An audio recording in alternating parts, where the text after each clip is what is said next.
Perkenalkan, nama saya Grace Heledi Sinaga. Saya adalah seorang mahasiswa dari Universitas HKBP Medan Medan, Fakultas Keguruan dan Ilmu Pendidikan, Program Studi Pendidikan Fisika Stambuk 2019. Pada kesempatan kali ini, saya akan menjelaskan materi tentang energi kinetik. Sebelum saya menjelaskan, tahukah teman-teman apa itu energi kinetik? Lalu bagaimana penerapannya dalam kehidupan kita sehari-hari? Dan rumus apa saja yang terdapat dalam energi kinetik? Kita sama-sama belajar yuk, kita simak video berikut ini. Energi kinetik adalah energi gerak, energi yang dimiliki benda atau objek karena geraknya. Energi kinetik berasal dari kata Yunani yaitu kinetikos yang artinya bergerak. Rumus energi kinetik adalah EK sama dengan setengah mv kuadrat, di mana EK adalah energi kinetik benda yang satuannya joule, M adalah massa benda yang satuannya kilogram, dan V adalah kecepatan benda yang satuannya meter per sekon kuadrat. Contoh soal, sebuah mobil memiliki massa 500 kg melaju dengan kecepatan 25 meter sekon. Hitung energi kinetik mobil pada kelajuan tersebut. Nah, dari soal diketahui massanya itu sebesar 500 kg. Kecepatannya itu sebesar 25 meter per sekon. Dan yang ditanya adalah energi kinetik. Rumus dari energi kinetik adalah setengah mv kuadrat. Berarti EK sama dengan setengah dikali 500 dikali 25 pangkat 2 sama dengan setengah dikali 500 dikali 625. Berarti EK sama dengan 156.250 joule. Oke, selanjutnya kita akan mempelajari hubungan energi kinetik dengan usaha. Misalnya, pada bidang datar, saya mendorong sebuah balok dengan gaya F, sehingga balok tersebut berpindah dengan jarak tertentu yang saya simbolkan dengan S. Nah, pada hukum 2 Newton, F adalah M dikali A, di mana ketika memberikan gaya kepada benda yang bermassa, maka benda tersebut menghasilkan percepatan yaitu A. Selanjutnya, benda awal memiliki kecepatan V0. Kemudian dipercepat dengan didorong sehingga bertambah kecepatannya menjadi Vt. Nah, hubungan kecepatan awal yaitu V0 dengan kecepatan akhir yaitu Vt dapat diaplikasikan dengan GLBB. Nah, yang perlu kita ingat bahwa GLBB terjadi apabila kita memiliki benda yang memiliki percepatan. Karena balok tadi memiliki percepatan, maka kita dapat aplikasikan ke dalam GLBB. Nah, rumus dari GLBB adalah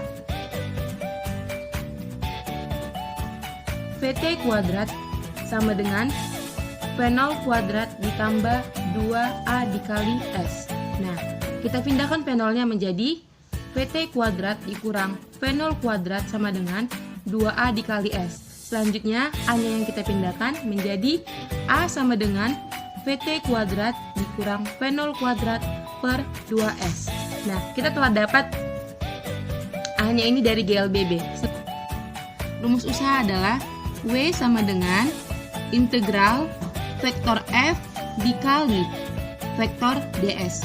Nah, sama dengan W sama dengan vektor F integral vektor ds.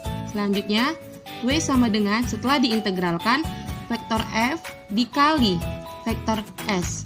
Nah, selanjutnya itu vektornya hilang menjadi W sama dengan F dikali S cos theta.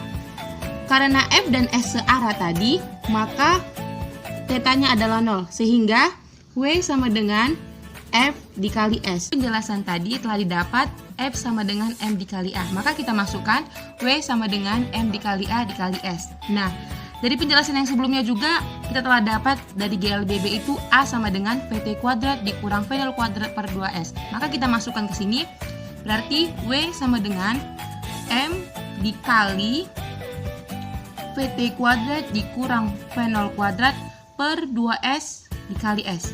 Nah, S-nya sama-sama kita hilangkan menjadi W sama dengan M dikali VT kuadrat per 2 dikurang V0 kuadrat per 2. Nah, ini kita kalikan, ini juga kita kalikan, sehingga W sama dengan setengah MVT kuadrat dikurang setengah M V0 kuadrat. Sehingga W sama dengan, ini kita misalkan menjadi EK2 dan ini kita misalkan menjadi EK1. Nah, sehingga W sama dengan EK2 dikurang EK1. Nah, hasil akhirnya adalah W sama dengan delta EK. Dengan contoh soal. Sebuah balok memiliki massa 5 kg meluncur pada permukaan dengan kecepatan 2,5 meter sekon. Beberapa waktu kemudian, balok tersebut meluncur dengan kecepatan 3,5 meter per sekon. Berapakah usaha total yang dikerjakan pada balok selama selang waktu tersebut? Nah, dalam soal diketahui yang pertama, massanya itu sama dengan 5 kg. Selanjutnya, P1-nya itu sama dengan 2,5 meter per sekon. Selanjutnya itu V2 sama dengan 3,5 meter per sekon. Dan yang ditanya adalah W, itu usahanya. Tadi kita telah pelajari bahwa W sama dengan delta EK, yaitu W sama dengan setengah M V2 dikurang ini kuadrat setengah M V1 kuadrat. Kita masukkan semuanya. Berarti W sama dengan setengah dikali 5 dikali 3,5 kuadrat dikurang setengah dikali 5 dikali 2,5 kuadrat. Sehingga hasilnya W sama dengan 15 Joule. Nah, penerapan energi kinetik dalam kehidupan kita sehari-hari, yang pertama itu adalah pesawat terbang. Bukan hanya memiliki massa yang besar saja, namun pesawat terbang juga memiliki energi kinetik serta kecepatan yang sangat tinggi. Kecepatan serta massa akan mempengaruhi jumlah kinetik yang bekerja. Hal inilah yang membuat kinetik bisa terus meningkat saat pesawat terbang di udara. Nah, yang kedua itu adalah memindahkan mobil. Mobil mampu bergerak karena kinetik berupa kecepatan serta massa. Setiap mobil memiliki kemampuan kinetik yang berbeda, tergantung dari dua unsur tersebut. Semakin besar kecepatan serta massa benda, maka kinetik yang mampu dihasilkan juga akan semakin besar. Yang ketiga adalah PLTA. Saat kinetik bergerak, maka air akan mengenai turbin yang ada di bendungan. Kondisi ini secara tidak langsung mengubah kinetik menjadi mekanik guna memberikan gaya pada turbin. Penjelasan materi saya kali ini, jika ada kata-kata yang salah atau penjelasan yang salah, saya mohon maaf dan saya ucapkan terima kasih.